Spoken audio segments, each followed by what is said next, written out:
పచ్చని పొలాలున్న సోమవరం గ్రామం. ఉదయం 8 గంటలైంది. అయినా రామయ్య ఇంకా మంచం మీద దుప్పటి ముసుగు తన్ని నిద్రపోతున్నాడు. లక్ష్మి పెరట్లో గిన్నెలు తోముతూ భర్తను లేపడానికి వచ్చింది. ఏవండి, ఇంకా ఎంతసేపు నిద్రపోతారు? ఊర్లో కోడి కోసి జాము దాటింది. రైతులందరూ పొలానికి వెళ్లి సగం పని పూర్తి చేసుకున్నారు. మీరేమో ఇంకా మహారాజులో గుర్రు పెడుతున్నారు. లెండి. అమ్మా, ఎందుకే లక్ష్మి పొద్దునే అలా అరుస్తావు? నిద్ర కూడా పోనివ్వా? ఈరోజు చలి ఎక్కువగా ఉంది, ఇంకో గంట పడుకుంటానులే. చలిగా ఉందా? ఎండ మండిపోతుంటే చలి అంటారేంటి? మన పొలంలో గడ్డి పెరిగిపోయింది. ఆ సుబ్బయ్య ఒక్కడే ఎంతని చేస్తాడు. మీరు వెళ్ళి కాస్త సాయం చేయొచ్చు గదా. సుబ్బయ్య ఉన్నాడుగా, వాడు చూసుకుంటాడు. నేను వెళ్తే మాత్రం పొలం బంగారం అయిపోతుందా? అయినా నిన్న రాత్రి ఆ పుల్లారావుతో కబుర్లు చెప్తూ ఆలస్యంగా పడుకున్నాను. తల భారంగా ఉంది. ముందు వేడివేడిగా చాయ్ తీసుకురా. నా కర్మ, చాయ్ కావాలా? ఇంట్లో చిల్లి గవ్వలేదు. పాలవాడు పాలు పోయడం మానేసి 2 రోజులైంది. కషాయం ఉంది, తాగుతారా? ఛీ, పాలు లేని చాయ్ నా గొంతు దిగదు. సరేలే, ఆ గంజి ఏమైనా ఉంటే తీసుకురా, తాగి మళ్ళీ పడుకుంటాను. ఏంటి, మళ్ళీ పడుకుంటారా? దేవుడా, ఇలాంటి సోమరిపోతు భర్తని ఇచ్చావేంటి? పక్కింటి రంగయ్య గారిని చూడండి, అప్పుడే 2 ఎకరాలు దున్ను వచ్చారు. మీరేమో మంచం దిగడం లేదు. పోలికలు చెప్పకు లక్ష్మి. రంగయ్యకు వేరే పని లేదు కాబట్టి దున్నుతాడు. నాకేమో ఆలోచనలు ఎక్కువ. నేను ఏదో ఒకరోజు పెద్ద నిధిని కనిపెడతాను చూడు, అప్పుడు మన కష్టాలన్నీ తీరిపోతాయి. నిధి మాట దేవుడెరుగు. ఉన్న పొలం అమ్ముకునే రోజు రాకపోతే చాలు. లేచి మొహం కడుక్కోండి. రామయ్య అయిష్టంగానే లేచి నడుము విడుచుకుంటూ బయటకు వచ్చాడు. అరుగు మీద కూర్చుని గంజి తాగుతున్నాడు. అప్పుడే శాస్త్రిగారు అటుగా వచ్చారు. ఏమో రామయ్య, ఇప్పుడే నిద్ర లేచినట్టున్నావు? సూర్యుడు నమస్కారం ఎప్పుడో చేశాడు, నువ్వు మాత్రం ఇప్పుడే కళ్ళు తెరుస్తున్నావు. నమస్కారం శాస్త్రి గారు. ఏదో నిన్న రాత్రి నిద్ర పట్టలేదు. అయినా మాకు పొలంలో పనేముందులేండి. అరెరే, అలా అనకు రామయ్య. రైతుకు పొలమే దేవాలయం. నిన్న రాత్రి నేను పంచాంగం చూశాను. నీ రాశిలో ఈ వారం అదృష్టయోగం ఉంది. లక్ష్మీదేవి కటాక్షం కలుగుతుందని ఉంది. కాస్త కష్టపడు, ఫలితం దక్కుతుంది. నిజంగానే శాస్త్రి గారు? అదృష్టం ఉందా? అంటే నాకు డబ్బులు వస్తాయా? అదృష్టం అనేది ఆకాశం నుండి ఊడిపడదు నాయనా. శ్రమ అనే పునాది ఉంటేనే అదృష్టం అనే ఇల్లు నిలబడుతుంది. జాగ్రత్తగా ఉండు. శాస్త్రిగారు వెళ్ళిపోయారు. కాని రామయ్య బుర్రలో అదృష్టం అనే మాట బలంగా నాటుకుంది. లక్ష్మి, విన్నావా? నా జాతకం తిరగబోతోంది. ఇక మనం కష్టపడక్కర్లేదు, డబ్బు అదే వస్తుంది. ఆయన కష్టపడితే వస్తుందన్నారు కాని పడుకుంటే వస్తుంది అనలేదు. పగటి కలలు మానండి. ఆ రోజు రాత్రి రామయ్య తిని పడుకున్నాడు. గాఢ నిద్రలో ఉండగా ఒక వింతైన కల వచ్చింది. కలలో సాక్షాత్తు గ్రామదేవత పోలేరమ్మ కనిపించింది. రామయ్య, లే! నీ భక్తికి, నీ పూర్వీకుల పుణ్యానికి మెచ్చాను. నీ దారిద్ర్యం రేపటితో తీరిపోతుంది. తల్లి, దండాలు. నిజంగానే నా కష్టాలు తీరుస్తావా? ఏం చేయాలి తల్లి? రేపు ఉదయం సూర్యోదయం కాకముందే, అంటే కోడి కుయ్యగానే నువ్వు నీ పొలానికి వెళ్ళు. అక్కడ తూర్పు మూల ఉన్న వేప చెట్టు కింద తవ్వు. నీకు ఒక బంగారు నాణెం దొరుకుతుంది. కాని గుర్తుంచుకో, సూర్యుడు పైకి రాకముందే ఆ నాణెం తీసుకోవాలి. వెలుగు వస్తే అది మాయమైపోతుంది. రామయ్య ఉలిక్కిపడి లేచాడు. చెమటలు పట్టాయి. గుండె వేగంగా కొట్టుకుంటోంది. పక్కనే పడుకున్న లక్ష్మిని లేపాడు.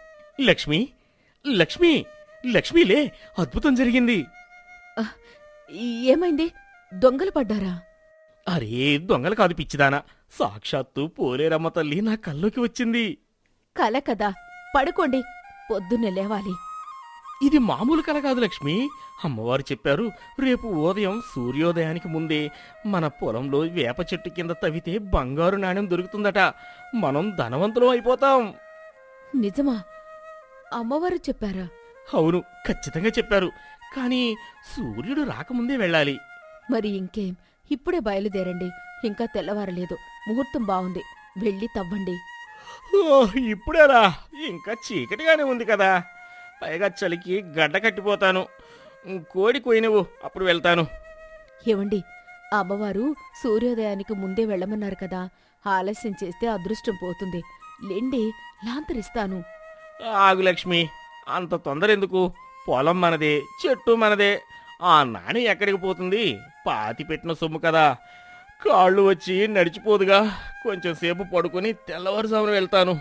లక్ష్మి ఎంత బ్రతిమిలాడినా రామయ్య వినలేదు.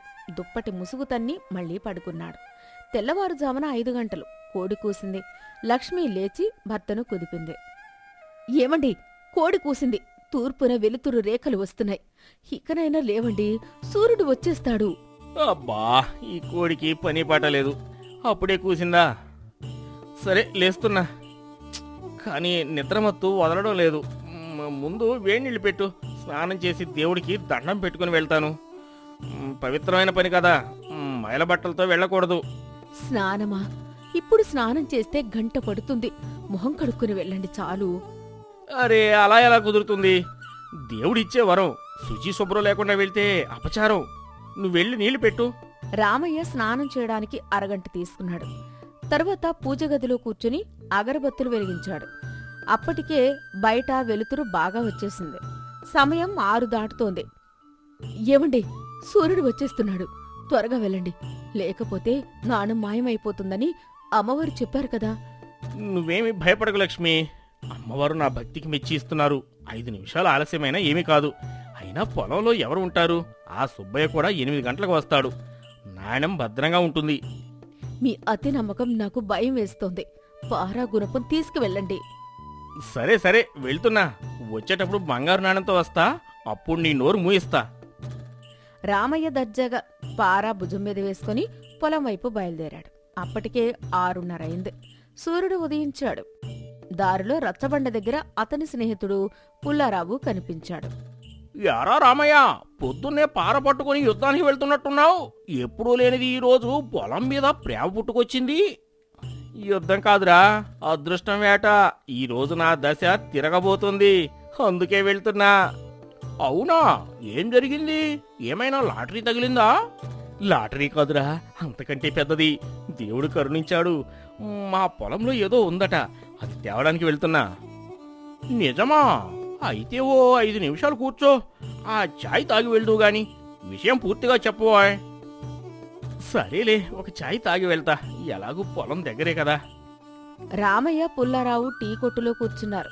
చాయ్ తాగుతూ రామయ్య తన కలలో వచ్చిన విషయం చెప్పేశాడు. అలా మరో అరగంట గడిచిపోయింది. సమయం 7:15 ఒరేయ్, సూర్యోదయానికి ముందే వెళ్ళాలి అన్నావు కదా. ఇప్పుడు ఎండ బాగా వచ్చింది, త్వరగా వెళ్ళు. అవును కదా, మర్చిపోయాను. సరే, నేను వస్తా. రామయ్య గబగబా నడుచుకుంటూ పొలానికి చేరుకున్నాడు. సమయం 7:30 దాటింది. సూర్యుడు ప్రకాశవంతంగా వెలుగుతున్నాడు. రామయ్య పొలంలోకి అడుగుపెట్టాడు. చూస్తే అక్కడ పాలేరు సుబ్బయ్య అప్పటికే పనిలో ఉన్నాడు. సుబ్బయ్య చెమటలు కక్కుతూ నాగలితో దున్నుతున్నాడు. సుబ్బయ్య, నువ్వు ఇప్పుడే వచ్చావా? లేదు దొరగారు, ఈరోజు పండగ కదా, మా ఇంట్లో పూజ ఉంది. అందుకే తెల్లవారుజామునే 5 గంటలకు వచ్చాను. చల్లగా ఉన్నప్పుడే పని పూర్తి చేద్దామని. ఏంటి, 5 గంటలకే వచ్చావా? మరి ఆ వేప చెట్టు దగ్గర? అవును దొరగారు, అక్కడే మొదలు పెట్టాను. ఆ వేప చెట్టు కింద మట్టి చాలా గట్టిగా ఉంది. దున్నుతుంటే నాగలికి ఏదో తగిలింది. రామయ్యకు కాళ్ల కింద భూమి కంపించినట్లయింది. చేతులు వణకడం మొదలయ్యాయి. ఏం తగిలింది? రాయి తగిలిందా, లేక? రాయి కాదు దొరగారు, ఏదో మెరుస్తున్న బిళ్ళ లాంటిది దొరికింది. అది అది ఎక్కడుంది సుబ్బయ్య? ఇటు ఇవ్వు, అది నాది. దొరగారు, నేను పేదవాడిని. నాకు దొరికిన వస్తువు నాదే కదా. అయినా అది మీ పొలంలో దొరికినా నేను కష్టపడి దున్నినప్పుడు దొరికింది. అలా కాదు సుబ్బయ్య, అది నా పొలం. అందులో ఉన్న ప్రతిదీ నాదే.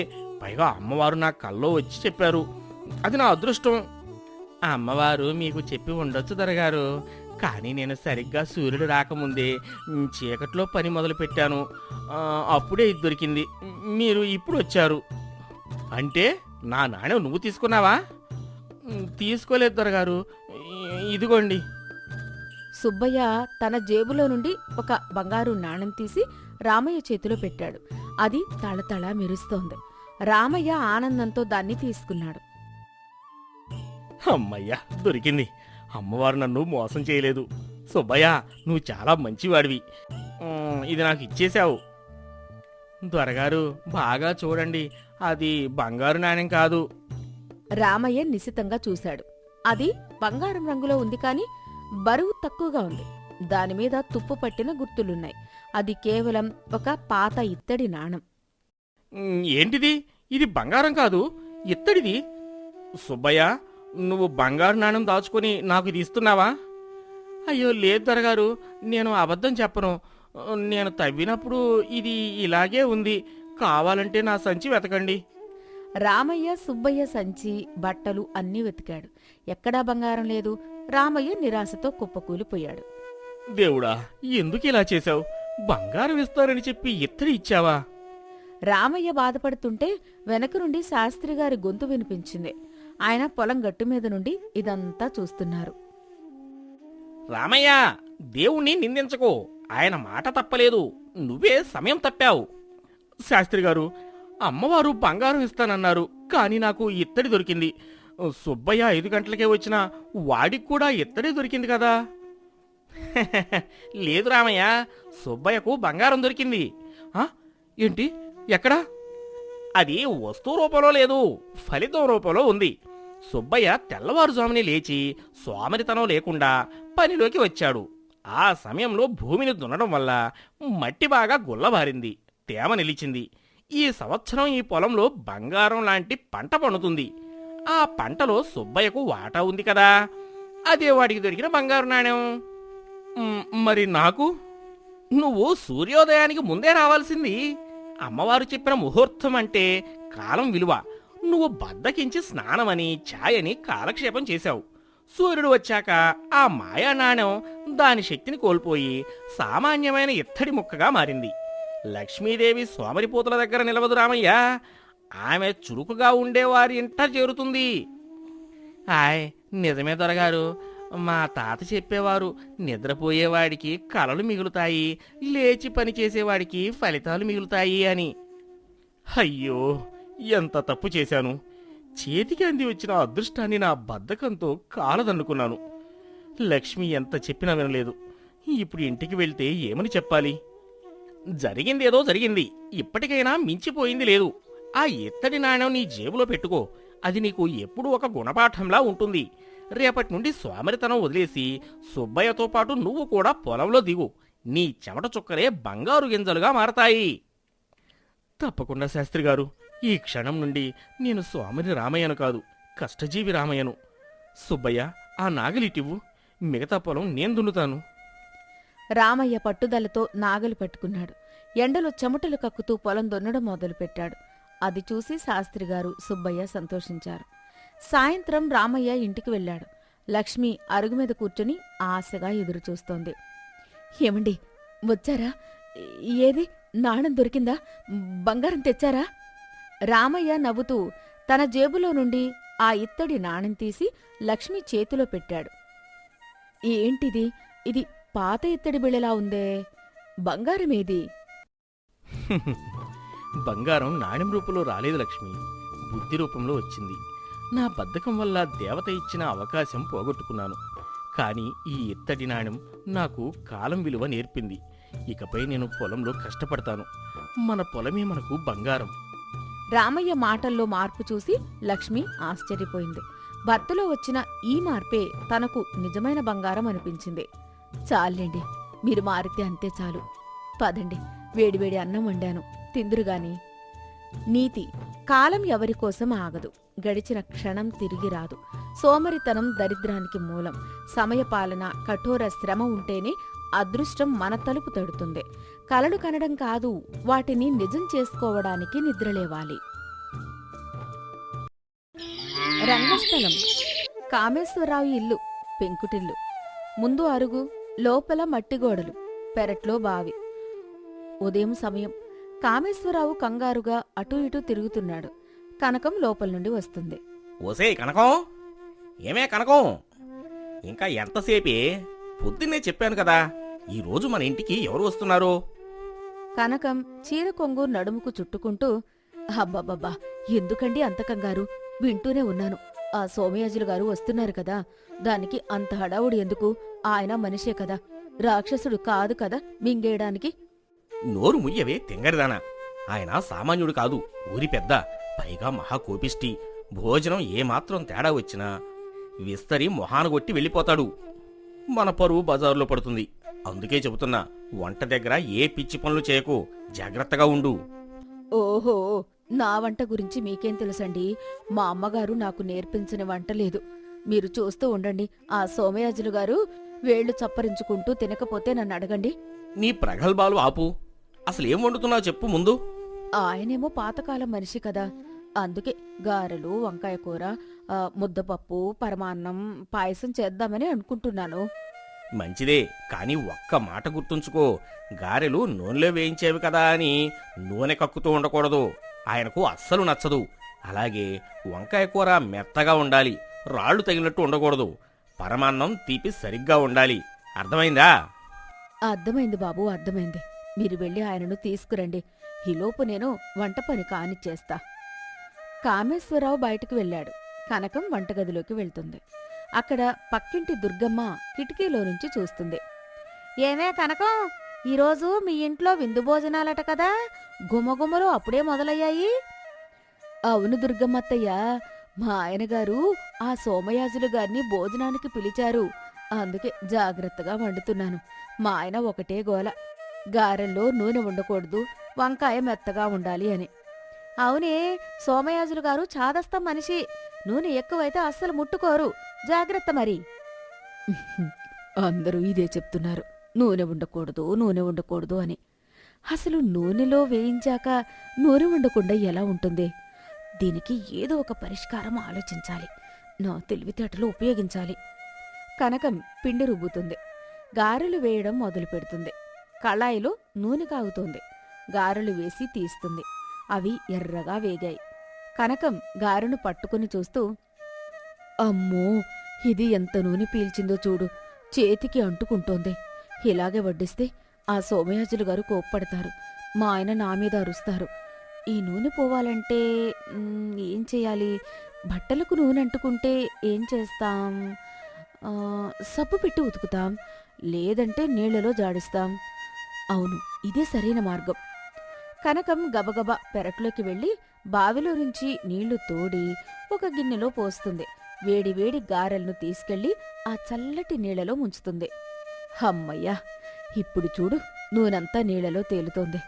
గారెలు శుభ్రంగా తెల్లగా తయారయ్యాయి. ఇప్పుడు వీటిని పిండేసి ఆరబెడితే సరి. అప్పుడు నూనె వాసన ఉండదు, జిడ్డు ఉండదు. సోమయాజులు గారు మెచ్చుకుంటారు అనుకుంటూ గారెలను నీళ్లలో పిండి ఒక దండం మీద ఆరబెడుతుంది. ఇప్పుడు వంకాయ కూర సంగతి చూడాలి. మా ఆయన ఏమన్నారు? వంకాయ మెత్తగా ఉండాలి, రాళ్లు తగిలినట్టు ఉండకూడదు అన్నారు. మొన్న సంతలో తెచ్చిన వంకాయలు చూస్తేనేమో గట్టిగా ఉన్నాయి. వీటిని కోసి వండితే ఉడకడానికి చాలాసేపు పడుతుంది. పైగా మధ్యలో గింజలు రాళ్ళులా తగులుతాయేమో. దీనికి ఒక్కటే మార్గం, రోట్లో వేసి దంచేస్తే పోలా, అప్పుడు మెత్తగా అయిపోతుంది కదా. కనకం వంకాయలను కడగకుండానే తొడిమలతో సహా రోట్లో వేసి రోకలితో ధన్ ధన్ అని దంచడం మొదలు పెడుతుంది. వంకాయలన్నీ పచ్చడిలా నలిగిపోతాయి. ఆహా, ఎంత మెత్తగా అయ్యిందో! ఇప్పుడు దీన్ని గిన్నెలో వేసి ఉడికిస్తే ఆహా, వెన్నలా ఉంటుంది. మా ఆయన సలహా పాటించాను. ఆ ముద్దను తీసి గిన్నెలో వేసి అందులో కారం, ఉప్పు వేసి పొయ్యి మీద పెడుతుంది. ఇక చివరిగా పరమాన్నం బెల్లం వేసి చెయ్యాలి. కాని ఈ మధ్య బెల్లంలో ఇసుక, మట్టి ఉంటోందని అందరూ అంటున్నారు. ఆ సోమయాజులు గారికి పంటి కింద రాయి తగిలితే ఊరుకోరు. అందుకే ఈ బెల్లాన్ని శుభ్రం చెయ్యాలి. కనకం బెల్లం ముక్కను తీసుకుని దాన్ని కూడా నీళ్లలో వేసి బాగా కడుగుతుంది. బెల్లం కరిగిపోయి నీళ్లు రంగు మారతాయి. కాని కనకం మాత్రం మట్టిపోతోంది అనుకుని ఆ కరిగిన నీళ్లను పారబోసి మిగిలిన చిన్న చిన్న రాళ్ళు, చెత్తను మాత్రం ఇది గట్టి బెల్లం అనుకుని పరమాన్నంలో వేస్తుంది. లేదంటే బెల్లం జిడ్డుగా ఉందని దాన్ని కూడా కడిగి ఆరబెట్టి వేస్తుంది. చివరికి వంట పూర్తవుతుంది. మధ్యాహ్నం సమయం సోమయాజులు గారు కామేశ్వరరావు ఇంటికొస్తారు. కామేశ్వరరావు మర్యాదగా ఆహ్వానిస్తాడు. ఏమయ్యా కామేశ్వరం, చాలా రోజులకు పిలిచావు, ఆకలి దంచేస్తుంది. మీ ఆవిడ వంట గురించి గొప్పగా చెప్పావు, చూద్దాం మరి. అయ్యో మీకోసమే ప్రత్యేకంగా చేయించాను గురుగారు. రండి కూర్చోండి. విస్తరి వేసి నీళ్లు చల్లుతారు. కనకం వడ్డిస్తూ ఉంటుంది. నమస్కారమండి సోమయాజులు గారు. ఇవిగోండి వేడివేడి గారెలు. ఓహో, గారెలా? నాకు చాలా ఇష్టం. కానీ మరీ నూనె ఎక్కువ ఉంటేనే కష్టం. మీరస్సలు భయపడకండి. అందులో ఒక్క చుక్క నూనె కూడా ఉండదు. గ్యారంటీ. సోమయాజులు గారు ఒక గారెను చేతిలోకి తీసుకుంటారు. అది మెత్తగా చల్లగా నీళ్లు కారుతూ ఉంటుంది. రంగు కూడా తెల్లగా పాలిపోయి ఉంటుంది. ఇదేంటి కామేశ్వరం, గారెలు ఇలా తడిగా చల్లగా ఉన్నాయి? ఇవి ఉడికించినవా వేయించినవా? అదేంటండి అలా అడుగుతారు? మీరే కదా చెప్పారు నూనె ఉండకూడదని. అందుకే నూనెలో వేయించాక వాటిని నీళ్లలో శుభ్రంగా కడిగి పిండి ఆరబెట్టాను. ఇప్పుడు చూడండి ఎంత ఆరోగ్యంగా ఉన్నాయో. ఒక్క చుక్క నూనె ఉందేమో చూపించండి. ఏంటి, గారెలను నీళ్లలో పిండావా? శివశివ, వంటలెక్కలు గారెలు పిండడం నేను ఎప్పుడూ చూడలేదు. ఓసిని ఇల్లు బంగారం గాను. గారెలు నూనె పీల్చకూడదు అంటే పిండిలో జాగ్రత్త తీసుకోవాలి కాని వేయించాక నీళ్లలో ఉతుకుతారా ఎవరైనా? అదేంటండి, బట్టలకు మురికి పడితే ఉతికినట్టు గారెలకు నూనె అంటుకుంటే కడిగాను. తప్పేముంది. సర్లే సర్లే, ఏదో ఒకటి. ఆకలి వేస్తుంది. ఆ వంకాయ కూర వడ్డించు. ఇదిగోండి వెన్నలాంటి వంకాయ కూర అని గరిటెతో ఒక నల్లటి ముద్దను విస్తరిలో వేస్తుంది. ఇదేంటి హల్వాలా ఉంది? వంకాయ ముక్కలేవి? ముక్కలేంటి బాబుగారు, ముక్కలు ఉంటే గట్టిగా తగులుతాయని వాటిని రోట్లో వేసి మెత్తగా దంచి వండాను. ఇప్పుడు మీకు పంటికి శ్రమ ఉండదు. నేరుగా మింగేయొచ్చు. ఏమయ్యా కామేశ్వరం, నన్ను పిలిచి అవమానిస్తున్నారా? వంకాయను దంచి కూర వండుతారా ఎవరైనా? ఇది పశువులు తినే కుడితిలా ఉంది. క్షమించండి బాబుగారు, అది అమాయకురాలు ఏదో తెలియక చేసింది. కనకం, నువ్వు కాసేపు లోపలికి వెళ్ళు, నేను వడ్డిస్తాను. అయ్యో ఆగండి, ఇంకా అసలైందుంది పరమాన్నం. ఇది తింటే మీ కోపం అంతా పోతుంది. సరే, అదైనా సరిగ్గా ఉందో లేదో వడ్డించు. కనకం పరమాన్నం వడ్డిస్తుంది. సోమయాజులు గారు ఒక ముద్ద నోట్లో పెట్టుకుంటారు. వెంటనే ముఖం చిట్లించి ఉమ్మేస్తారు. థు, థు, థు. ఇదేం పరమాన్నం? ఇందులో తీపి లేదు సరికదా, ఏదో మట్టి వాసన వస్తుంది. అసలు బెల్లం వేసావా లేదా? వేశానండి, చాలా పెద్ద ముక్కే వేశాను. కాకపోతే బెల్లం నల్లగా మట్టిగా ఉందని దాన్ని నీళ్లలో పెట్టి బాగా కడిగి తెల్లగా అయ్యాక వేశాను. మట్టిని పాకాన్ని పారబోశాను. శుభ్రత ముఖ్యం కదా అండి. కామేశ్వరం, ఇక చాలు. నా జీవితంలో ఇలాంటి విందు భోజనం ఎప్పుడూ చేయలేదు. గారెలను ఉతికి వంకాయను దంచి బెల్లాన్ని కడిగి వండిన మహాతల్లి నీ భార్య. నాకు కడుపు నిండిపోయింది. ఆకలితో కాదు, ఆశ్చర్యంతో. నేను వెళ్తున్నాను. సోమయాజులు గారు విసురుగా వెళ్ళిపోతారు. కామేశ్వరరావు తల బాదుకుంటూ కూర్చుండిపోతాడు. కనకం మాత్రం అయోమయంగా చూస్తూ ఉంటుంది. ఏమండి, ఆయన ఎందుకలా వెళ్ళిపోయారు? నేనంత శుభ్రంగా మీరు చెప్పినట్టే చేశాను కదా, నూనె లేకుండా మెత్తగా మట్టి లేకుండా. ఒసే తెంగరిదానా, నేను చెప్పింది జాగ్రత్తగా వండమని, అతి తెలివితో వండమని కాదు. గారెలు నూనె పీల్చకూడదు అంటే తక్కువ మంట మీద వేయించాలనే కాని నీళ్లలో పిండమని కాదు. వంకాయ మెత్తగా అంటే బాగా ఉడికించమని, రోట్లో వేసి రుబ్బమని కాదు. బెల్లం కడిగితే తీపంతా నీళ్లలో పోతుంది, పిప్పి మాత్రం మిగులుతుంది. అది కూడా తెలియదా? అయ్యో అలాగా, ఆ విషయం నాకు తెలీదే. పాపం సోమయాజులు గారు. పోనీలేండి, మిగిలిన గారెలు మనం తిందాం. నువ్వే తిను. నీ తెలివితేటలో నీ కడుపులో ఉంటేనే మంచిది. కనకం ఆ నీళ్ల గారెను కొరుకుతూ, ఏంటో జనాలకు శుభ్రత అంటే విలువ లేకుండా పోయింది అని కొనుక్కుంటుంది. నీతి. పని చేయడం ఎంత ముఖ్యమో ఆ పని ఎలా చెయ్యాలో తెలుసుకోవడం కూడా అంతే ముఖ్యం. అద్దం పద్దం లేని అతి జాగ్రత్త, విచక్షణ లేని అమాయకత్వం అనర్థాలకు దారితీస్తాయి. పెద్దలు చెప్పిన మాటల ఆంతర్యం గ్రహించాలి కాని గుడ్డిగా అక్షరాలా పాటించకూడదు.